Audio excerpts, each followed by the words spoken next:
Dear students, आज हम दोबारा यहाँ पर हैं और हम अपने सॉल्यूशन चैप्टर को आगे बढ़ाएंगे। जो सॉल्यूशन चैप्टर हमने पिछले लेक्चर में पढ़ा था, तो इस लेक्चर में हम थोड़ा सा आगे बढ़ेंगे और पढ़ेंगे सोल्यूबिलिटी के बारे में हम पढ़ेंगे। और आज हमारा टॉपिक रहेगा कि कुछ सॉलिड्स और से solids, liquids as well as gases solvent के अंदर मिक्स होते हैं।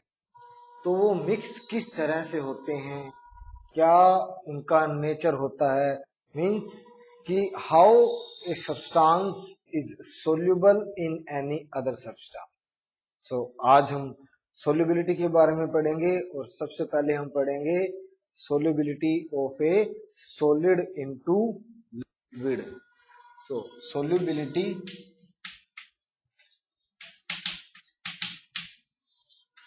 of a solid into liquid।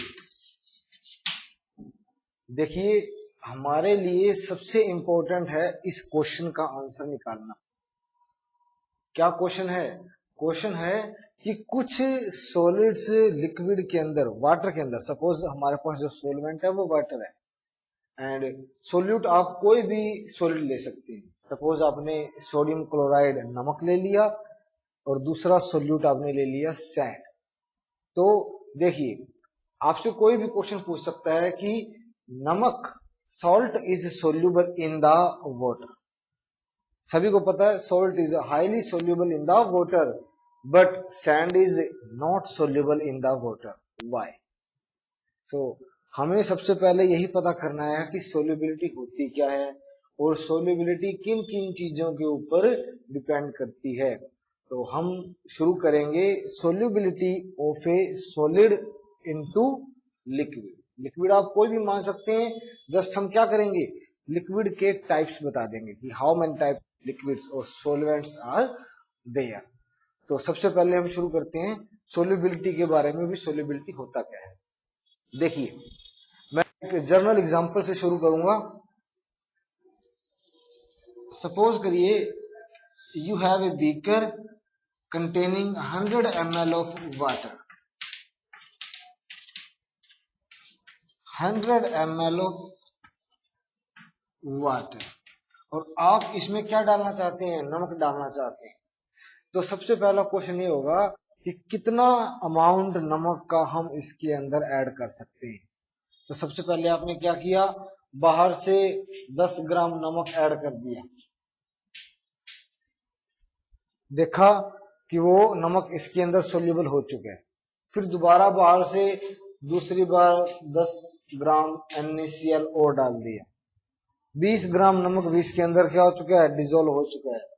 फिर दोबारा क्या किया, 10 ग्राम NaCl तीसरी बार डाल दिया गया, देखा कि वो भी सोल्यूबल हो चुका है। और फिर क्या किया, 10 ग्राम सोडियम क्लोराइड दोबारा डाल दिया। फिर हमने देखा कि इस बार नमक सारा डिसॉल्व नहीं हुआ, थोड़ा सा अमाउंट नमक का अभी भी बेस पे रह गया। चाहे आप इसे जितना मर्जी शेक कर लें, ये जो नमक का जो सॉलिड अमाउंट थोड़ा सा नीचे रह गया, ये कभी भी इसके अंदर घुलेगा नहीं। मीन्स इसके अंदर जितना नमक ऐड होना था हम ऐड कर चुके हैं, और जो बाकी एक्स्ट्रा नमक था वो क्या रह गया, सॉलिड फॉर्म में इसी के अंदर पड़ा रहेगा। अब हम क्या करेंगे, इसी सॉल्यूशन को फिल्टर कर लेंगे। फिल्टर करने के बाद सॉलिड वाला नमक अलग रह जाएगा और ये जो सॉल्यूशन है ये हमारे पास अलग आ जाएगा। और इस सॉल्यूशन में क्या है, वाटर प्लस सोडियम क्लोराइड, और ऐसे सॉल्यूशन को हम बोलते हैं सैचुरेटेड सॉल्यूशन। सो हम एक नया वर्ड बोलने जा रहे हैं, डेट इज सैचुरेटेड सॉल्यूशन। तो मैं लिख रहा हूं यहां पर, और सोल्यूबिलिटी की डेफिनेशन देंगे हम अभी। What is saturated solution?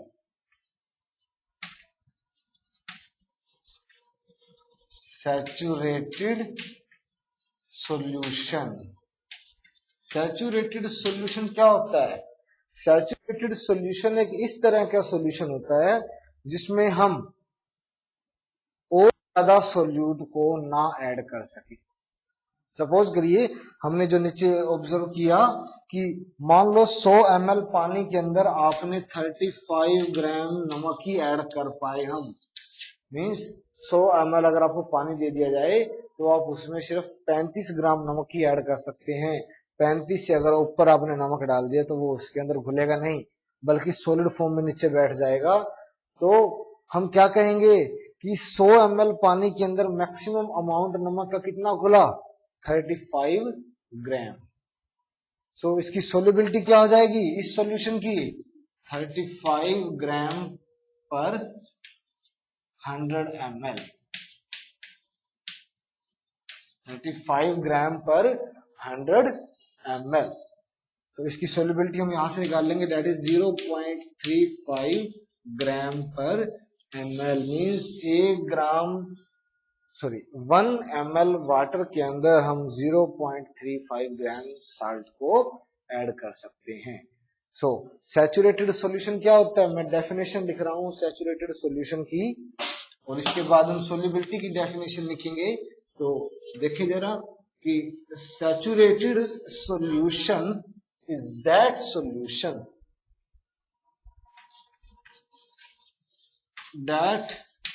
solution in which not any extra amount of solute is soluble at constant और बोले सेम टेम्परेचर। सैचुरेटेड सॉल्यूशन एक इस तरह का सॉल्यूशन होता है जिसके अंदर हम और ज्यादा सॉल्यूट ऐड ना कर सकें बशर्ते टेम्परेचर चेंज नहीं होना चाहिए, टेम्परेचर वही का वही रहना चाहिए। So that solution in which not any extra amount of solute is soluble at constant और सेम टेम्परेचर, उस सॉल्यूशन को हम क्या बोलते हैं? Saturated solution. नाउ अब हम बात करते हैं सोल्युबिलिटी की। What is solubility? Solubility of a solid in any liquid, किसी भी लिक्विड में सॉलिड की क्या सोल्युबिलिटी होती है? मींस जनरली हम समझ चुके हैं अब कि सोल्युबिलिटी क्या होगी कि किसी भी लिक्विड में सॉलिड का कितना अमाउंट हम ऐड कर सकते हैं, उसे हम क्या बोलते हैं? उस सब्सटेंस की solubility. So solubility is the maximum amount of solid, the maximum amount of solid which can be soluble in 100 ml of solvent। 100 ml solvent के अंदर हम मैक्सिमम अमाउंट ऑफ सोल्यूट कितना ऐड कर सकते हैं? To form a saturated solution, एक saturated solution बनाने के लिए eight same temperature,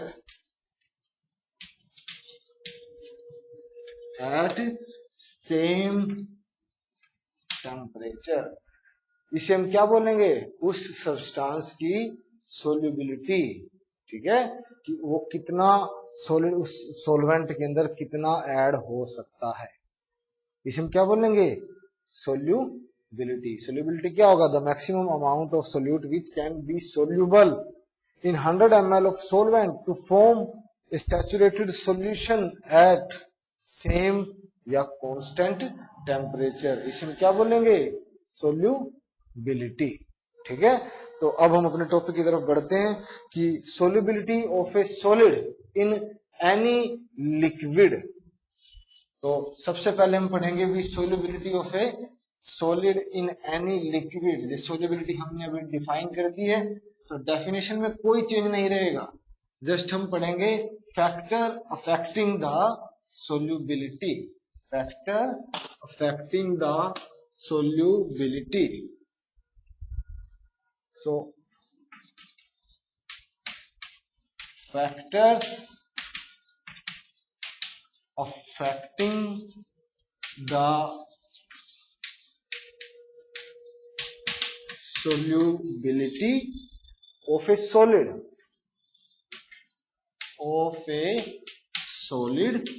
in liquid।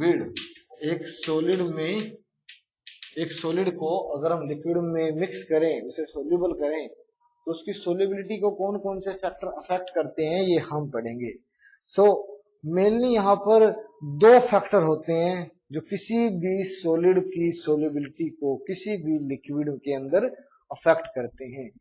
सो पहला फैक्टर है nature of solid and liquid. Nature of solid and liquid, आप इसे दूसरी तरह लिख सकते हैं nature of solute and solvent, वो भी बिल्कुल सही।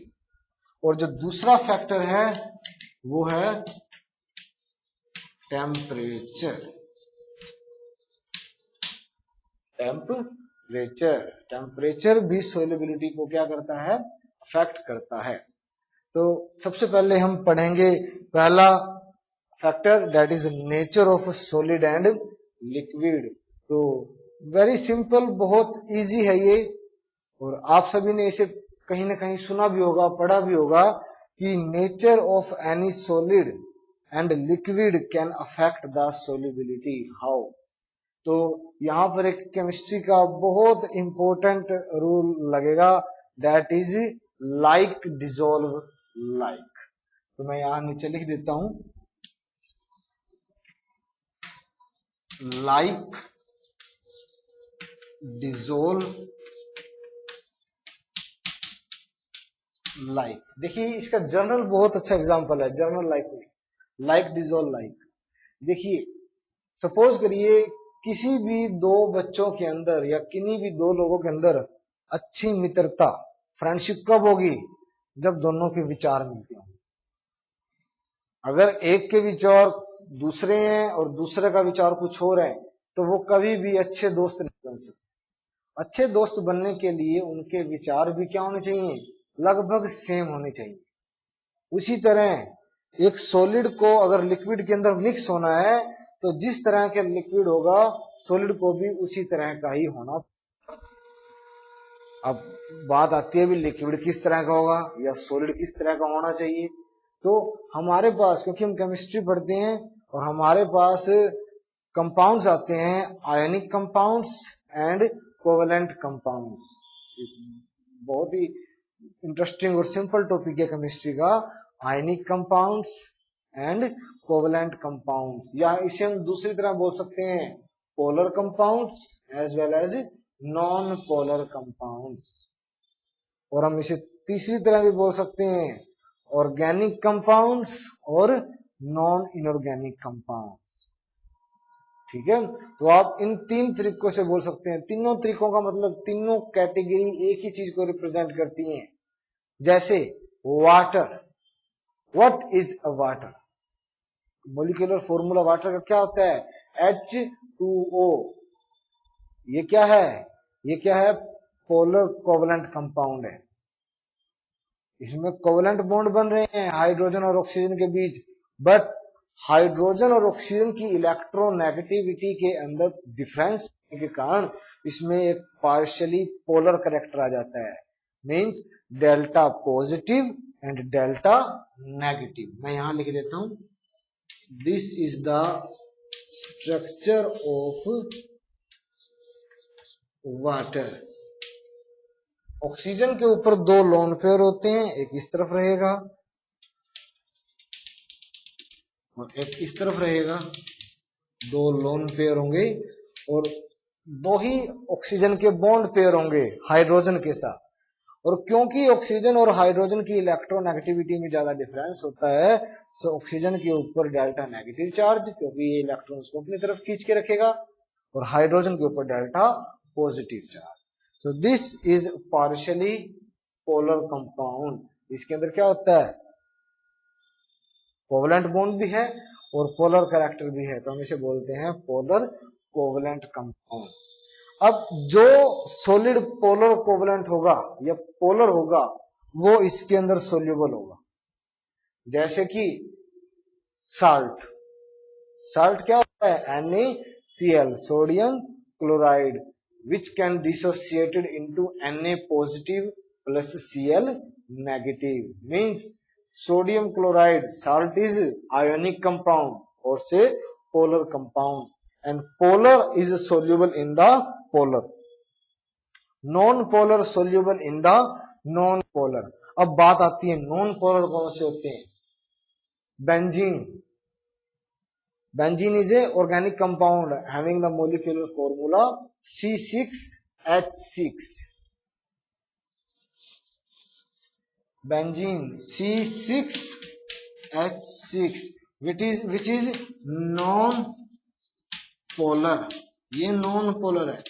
देखिए अगर मुझे कहा जाए कि you have to soluble salt in liquid water as well as in the benzene, आपको क्या कर दिया, दो बीकर दे दिए गए, एक के अंदर 100 ml वाटर डाल दिया गया और एक बीकर के अंदर 100 ml बेंजीन डाल दी गई, और आपको बोला गया कि आपने इन दोनों ग्लासेस के अंदर, इन दोनों बीकर के अंदर सोडियम क्लोराइड को डालना है। तो हम क्या देखेंगे कि जैसे ही हम sodium chloride 10 gram sodium chloride water वाले बीकर के अंदर डालेंगे, जो साल्ट होगा वो डिसअपियर हो जाएगा, मींस सोल्यूबल हो जाएगा।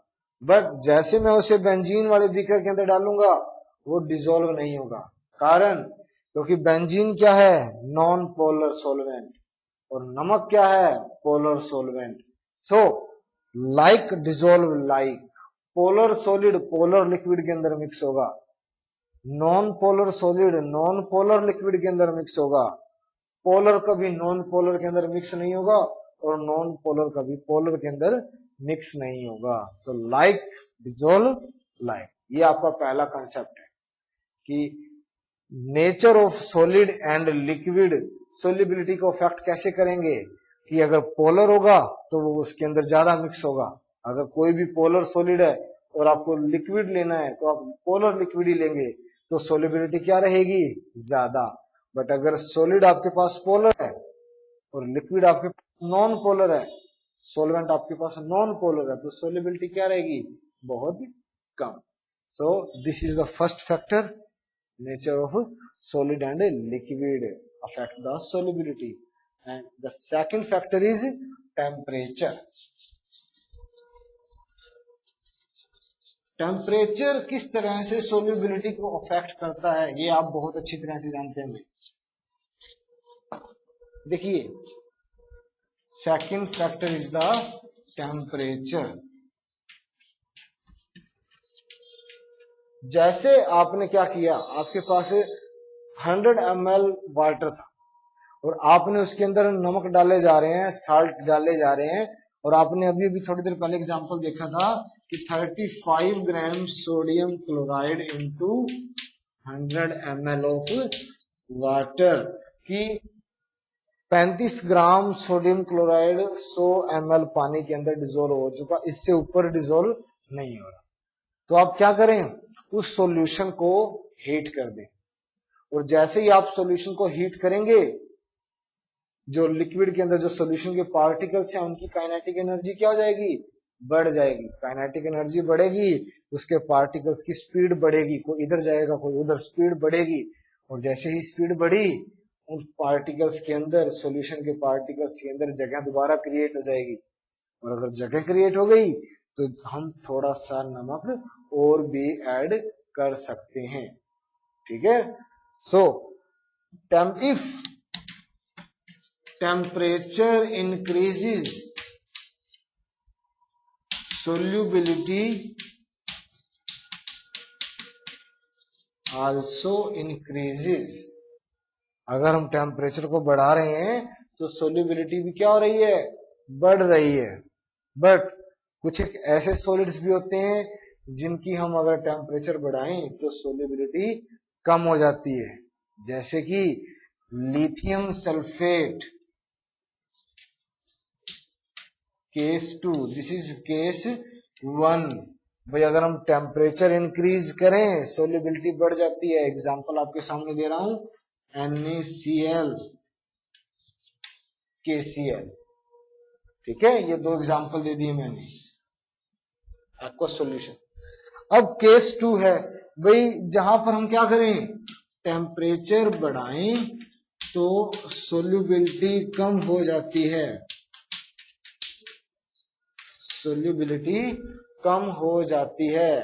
और इसका एग्जांपल है lithium sulphate.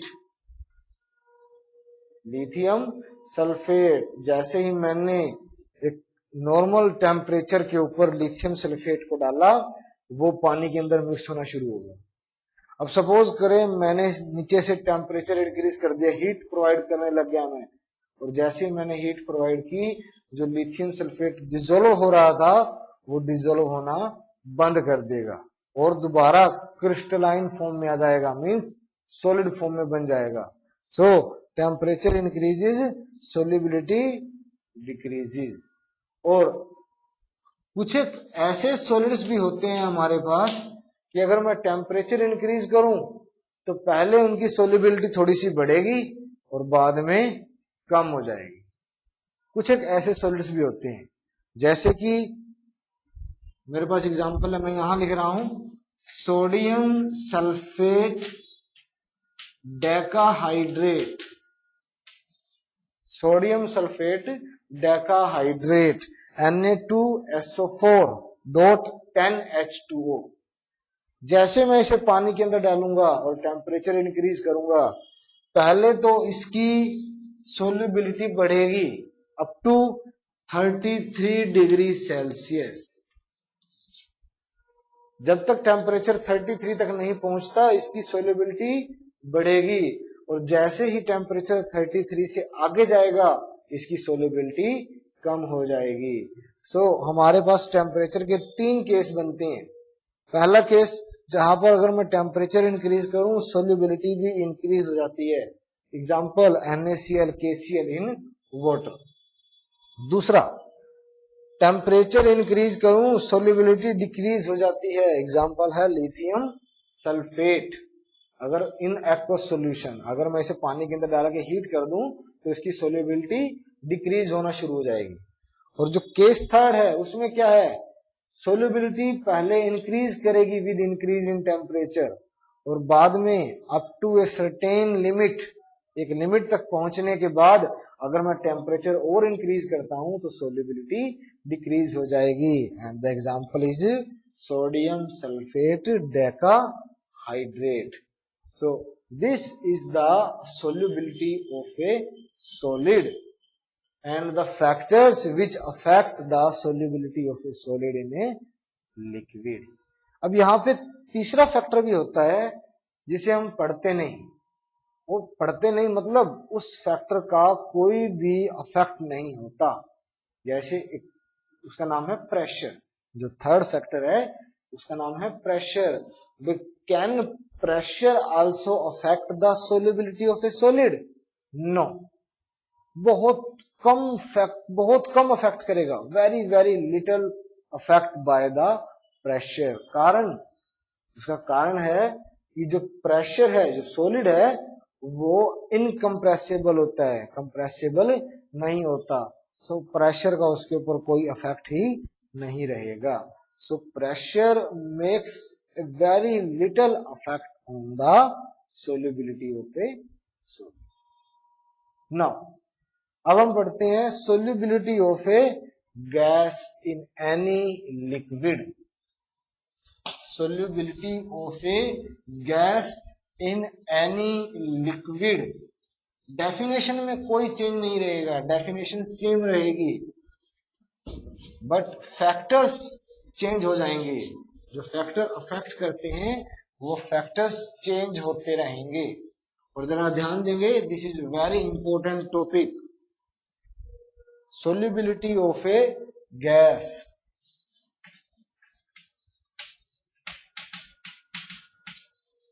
solubility of a gas in liquid, एक लिक्विड के अंदर गैस की सोल्यूबिलिटी क्या होती है।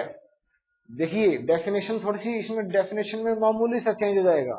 जहां सॉलिड था हम वहां ग्राम में ले रहे थे, अब यहां पर गैस है और गैस को हम किस में लेंगे, ml में लेंगे, तो इसकी डेफिनेशन बनेगी the maximum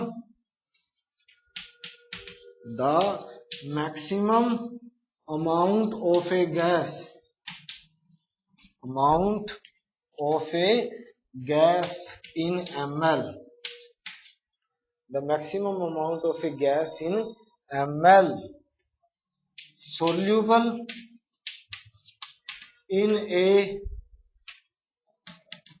given liquid 100 ml to form a saturated solution at same temperature।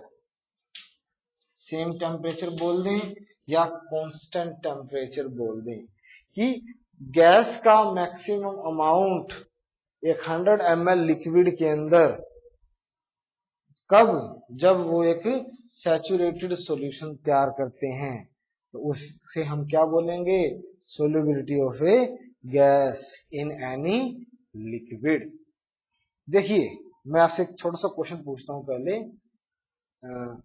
Is gas soluble in liquid. देखिए डेफिनेशन मैंने लिख दी है, बट आपको नहीं पता, आपने कभी देखा है भी कोई गैस किसी लिक्विड के अंदर सोल्यूबल होती है? Have you ever seen? आपने सॉलिड के एग्जांपल अपने घर में करके देखा होगा, पानी के अंदर थोड़ा सा नमक डाल दिया, क्या आपने घरों में कभी पानी के अंदर कोई गैस डाल के देखी है? Is any gas soluble in a liquid? देखिए इसका आंसर है यस। नॉर्मली हमारे पास, आप इस एनवायरमेंट में रह रहे हैं, सांस ले रहे हैं, आप ऑक्सीजन यूज करते हैं, आपको पता है हमारे इस एटमॉस्फेयर में दो टाइप की ऑक्सीजन होती है, एक होती है डिजोल्व्ड ऑक्सीजन और एक होती है अनडिजोल्व्ड ऑक्सीजन। डिजोल्व्ड ऑक्सीजन कौन सी होती है, जो पानी के अंदर मिक्स होती है, और अनडिजोल्व्ड ऑक्सीजन कौन सी होती है, जो पानी के अंदर नहीं होती, जो पानी से बाहर होती है हमारे एटमॉस्फेयर में, जिसमें हम सांस ले रहे हैं। हम सांस ले रहे हैं कहां पर, अनडिजोल्व्ड ऑक्सीजन वाले इन्वायरमेंट में।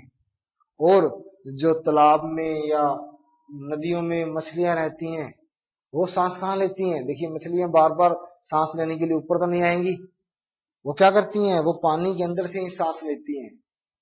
पानी के अंदर ऑक्सीजन होती है, जो पानी के अंदर क्या होती है, घुली हुई होती है, ठीक है, इसलिए वो पानी के अंदर डिजोल्व्ड ऑक्सीजन का यूज करती हैं सांस लेने के लिए।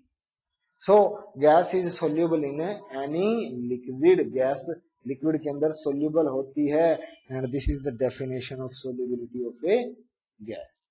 नाउ बात करते हैं हम फैक्टर्स की। भाई सोल्यूबिलिटी, अगर गैस एक सोल्यूबल होती है लिक्विड के अंदर, तो कौन कौन से फैक्टर हैं जो उसकी सोल्यूबिलिटी को अफेक्ट करते हैं, मींस बढ़ा सकते हैं, घटा सकते हैं, वटएवर। अगर फैक्टर तो कोई उसे बढ़ाएगा भी, कोई उसे घटाएगा भी। तो हम पढ़ेंगे factors affecting the solubility of A gas in any liquid, कि एक गैस की सोल्यूबिलिटी को कौन कौन से फैक्टर अफेक्ट करेंगे जब हम उसे किसी भी लिक्विड के अंदर डालेंगे। तो मैं यही लिख रहा हूं, फैक्टर्स अफेक्टिंग,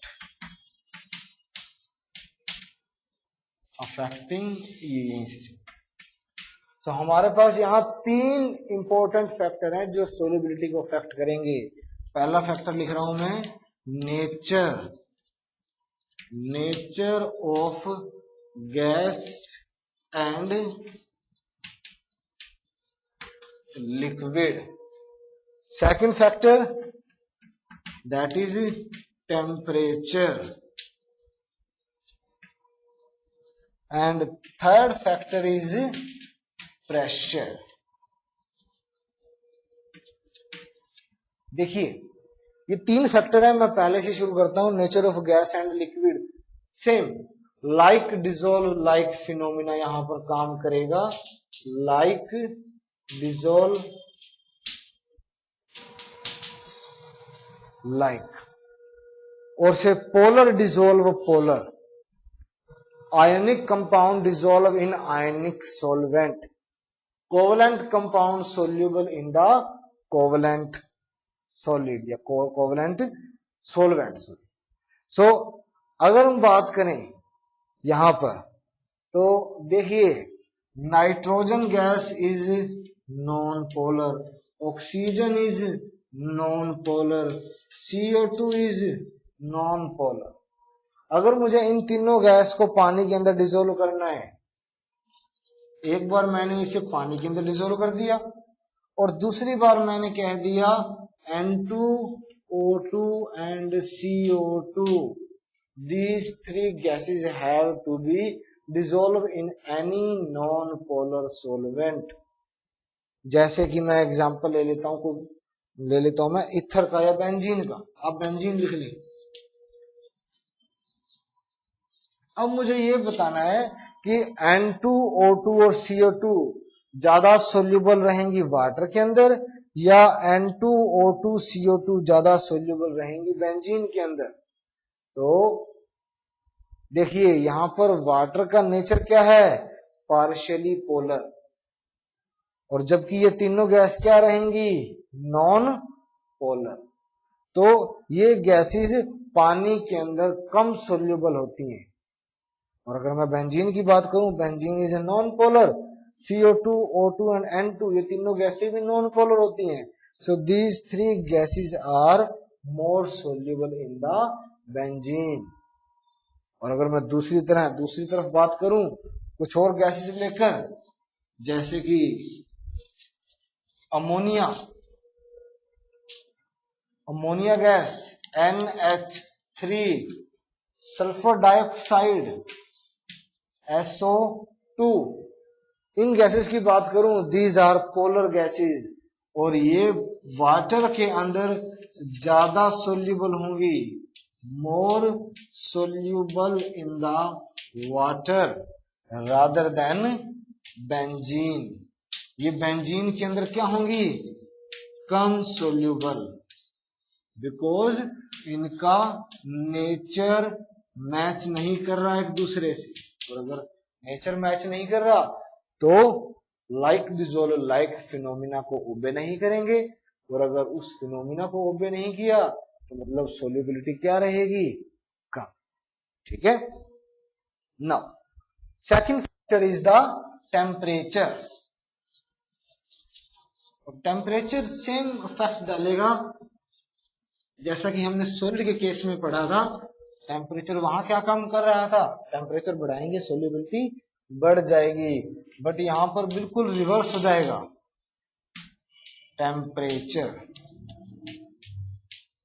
देखिए वहां हमने क्या पढ़ा था, 100 ग्राम पानी के अंदर 35 ग्राम नमक ऐड कर दिया और 10 ग्राम नमक ऐड करना है, हम नहीं कर पा रहे, तो आप क्या करेंगे, हीट करेंगे तो सॉल्यूशन के पार्टिकल्स की काइनेटिक एनर्जी बढ़ जाएगी, वो इधर उधर दौड़ेंगे जिससे उनके बीच में स्पेस आ जाएगा, और अगर उनके बीच में स्पेस आ गया तो जो सोडियम क्लोराइड हम ऐड करना चाह रहे हैं वो भी उसके अंदर सोल्यूबल हो जाएगा।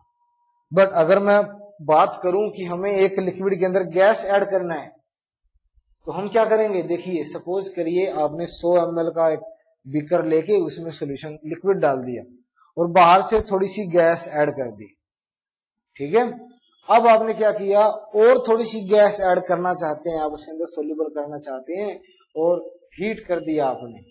हीट करने से क्या होगा, सॉल्यूशंस के पार्टिकल की काइनेटिक एनर्जी बढ़ेगी।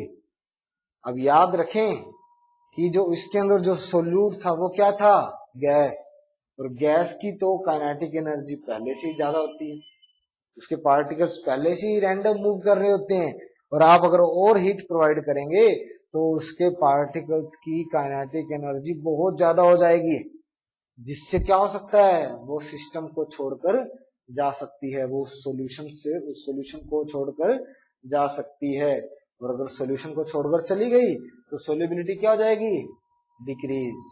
सो गैस के केस में अगर मैं टेम्परेचर इंक्रीज करता हूं तो सोल्यूबिलिटी क्या हो जाएगी,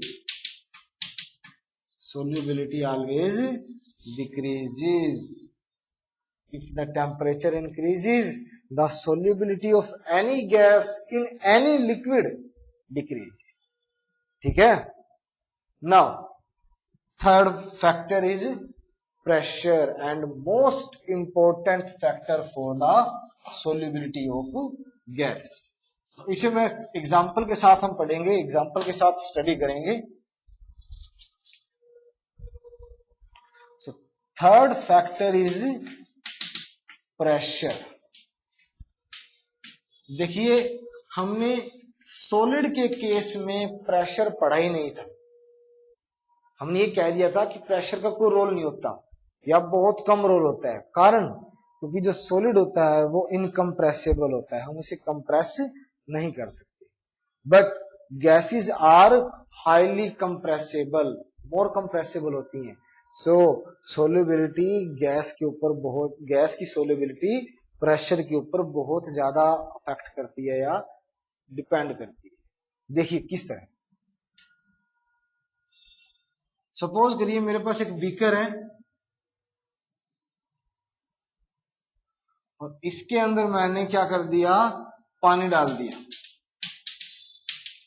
कुछ भी अमाउंट है पानी का आपको नहीं पता, और ऊपर से मैंने इसमें क्या कर दिया, गैस भर दी और एक ढक्कन से उसे बंद कर दिया, और वो ढक्कन इस तरह का है कि हम उसे कंप्रेस कर सकते हैं, मूवेबल। ये जो ऊपर वाला वेसल का ये जो बंद करने वाला ढक्कन है, इसे हम क्या कर सकते हैं, मूव कर सकते हैं, नीचे कर सकते हैं, प्रेशर अप्लाई करके वो ऊपर भी आ सकता है। तो मैंने क्या किया, इसके अंदर गैस के पार्टिकल्स डाल दिए भाई, और ऊपर से उस ढक्कन को बंद कर दिया। अब इसमें क्या होगा, कुछ पार्टिकल्स लिक्विड के अंदर होंगे, कुछ लिक्विड और उस डोर के बीच में होंगे, और वो क्या कर रहे हैं, they are randomly moving here and there. फिर आपने क्या किया, हमने थोड़ा प्रेशर अप्लाई कर दिया, और मैं इसे नीचे लिख रहा हूं, और प्रेशर अप्लाई करने के बाद क्या हुआ, आप देखेंगे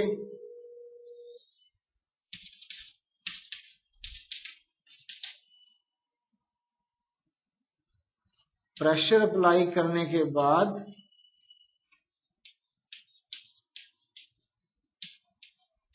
जो पार्टिकल गैस के एयर में ज्यादा थे, लिक्विड में कम थे, वो पार्टिकल अब इस लिक्विड सरफेस के ऊपर ज्यादा हैं। Means the particles per unit surface area of any liquid increases. अगर मैं प्रेशर इंक्रीज करता हूं, देखिए यहां गैस के पार्टिकल सरफेस के ऊपर बहुत कम थे, the particles at the surface per unit area of liquid is small. Pressure apply करने के बाद वो पार्टिकल सरफेस के ऊपर ज्यादा हो चुके हैं, अगर सरफेस के ऊपर ज्यादा हो चुके हैं तो वो इसके अंदर जाएंगे, और इसके अंदर जाएंगे तो लिक्विड के अंदर गैस के पार्टिकल्स क्या हो चुके हैं, ज्यादा। अगर गैस के पार्टिकल्स लिक्विड के अंदर ज्यादा हो चुके हैं, मींस अगर मैं प्रेशर इंक्रीज करूं तो सोल्यूबिलिटी भी क्या हो जाएगी, increases. Solubility also increases. If pressure increases, solubility also increases. अब यहां पर ये तो क्वालिटेटिव कंसेप्ट है, क्वालिटी बता दे इसी कंसेप्ट को हेनरी ने पढ़ा। हेनरी एक साइंटिस्ट थे और उन्होंने इसी कंसेप्ट पे एक्सपेरिमेंट करके देखा और एक रिलेशन बता दी, उसे हम बोलते हैं हेनरी लॉ। और इसमें हेनरी ने क्या बोला, small M is the mass of any gas dissolved or dissolving in a liquid is directly proportional to pressure। क्या मतलब होगा यहां पर, हेनरी लॉ ने क्या बोला, हेनरी ने कहा कि mass of any gas dissolving in a liquid is directly proportional to pressure. मैं यहां लिख रहा हूं इस लॉ को, M is directly proportional to P। ये सपोज मैं इसे साफ कर रहा हूं, इसे साफ कर देता हूं मैं। तो यहां है M is directly proportional to P। और अब इस प्रोपोर्शनलिटी के साइन को हटाने के लिए मैं एक कांस्टेंट ऐड कर देता हूं एंड दैट इज के P. So M is equal to के P, where K is the constant, any constant which depends upon the nature of gas and liquid as well as depends upon the temperature. This is the Henry law. M is equal to AP। Now ये तो case था जब एक gas एक liquid के अंदर mix हो रही। इसी टाइम डाल्टन ने भी अलग एक्सपेरिमेंट किया और उसने क्या देखा, उसने कहा कि अगर मैं एक लिक्विड के अंदर एक से ज्यादा गैसेस को डिसोल्व करना चाहता हूं, डाल्टन्स लॉ, बट हम इसे डाल्टन्स लॉ के नाम से नहीं पढ़ते, उसे हेनरी के लॉ से ही पढ़ेंगे। सो हेनरी के लॉ को थोड़ा सा चेंज कर दिया जाएगा आगे। उसमें क्या था कि अगर हम एक से ज्यादा गैसेस को मिक्स करना चाहते हैं किसी भी लिक्विड के अंदर, तो किसी भी एक गैस की सोल्यूबिलिटी लिक्विड के अंदर क्या होगी, वो होगा XA is equal directly proportional to PA। देखिए यहां पर मेरे पास क्या है, लिक्विड, और यहां पर मेरे पास अलग अलग टाइप के दो गैसेज हैं।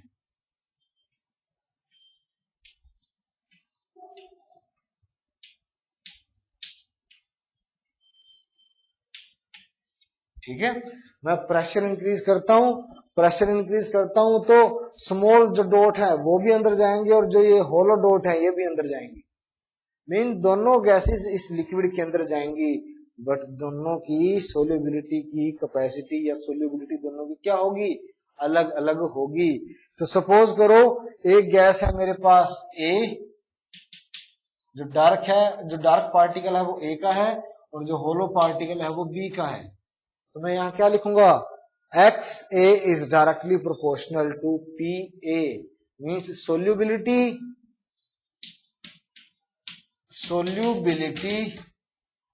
of any gas from a mixture of gases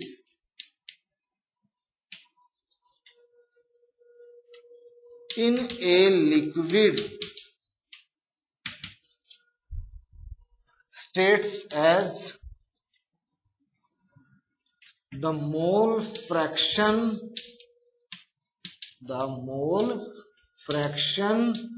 of that gas is directly proportional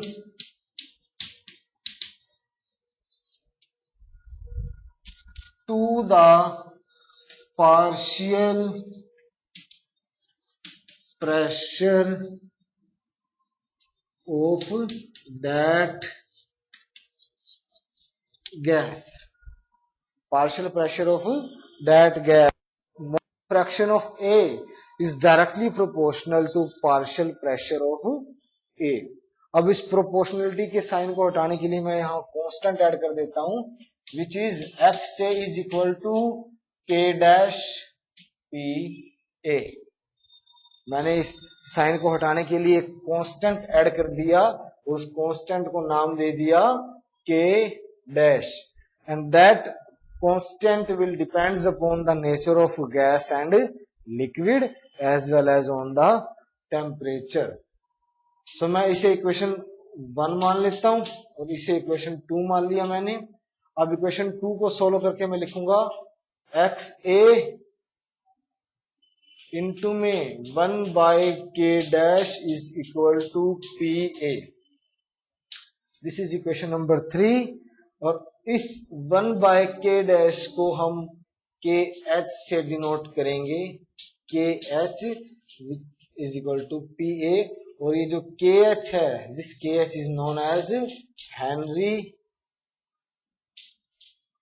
constant, और इसकी यूनिट रहेगी, यूनिट प्रेशर की, प्रेशर वाली यूनिट रहेगी इसकी, चाहे बार हो चाहे एटमोस्फियर हो.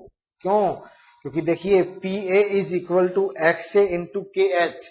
X A is the mole fraction which is unitless, so P A की जो यूनिट होगी वही यूनिट के एच की होगी.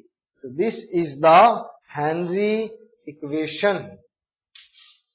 Henry equation XA KH is equal to PA, and this is a straight line equation.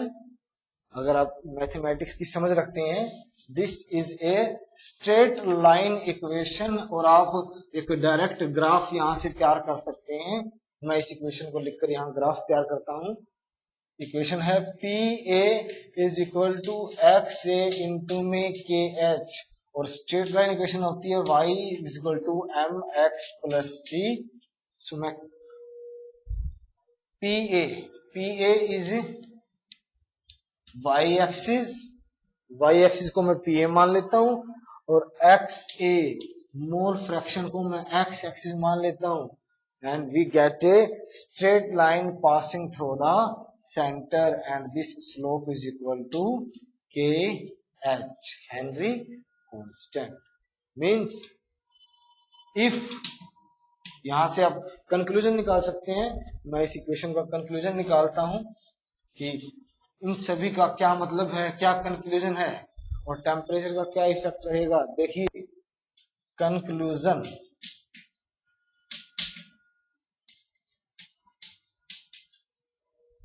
if temperature increases, short form में लिख रहा हूं मैं, if T increases 1 by K dash is also increases, और 1 by K dash को हमने क्या माना था, KH is also increases. और अभी आपने थोड़ी देर पहले पढ़ा था कि अगर मैं टेम्परेचर इंक्रीज करता हूं, किसी भी गैस की सोल्युबिलिटी क्या हो जाएगी, डिक्रीज हो जाएगी.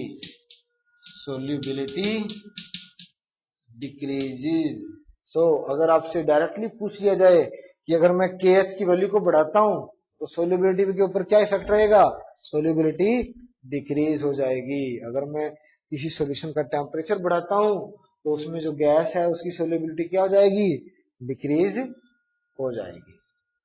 सो आगे आज के टॉपिक के लिए, आज के लेक्चर के लिए इतना, और जो नेक्स्ट लेक्चर होगा उसमें हम पढ़ेंगे किसी भी लिक्विड की सोल्युबिलिटी लिक्विड के अंदर, और हम पढ़ेंगे vapour pressure as well as Raoult's law. Thank you.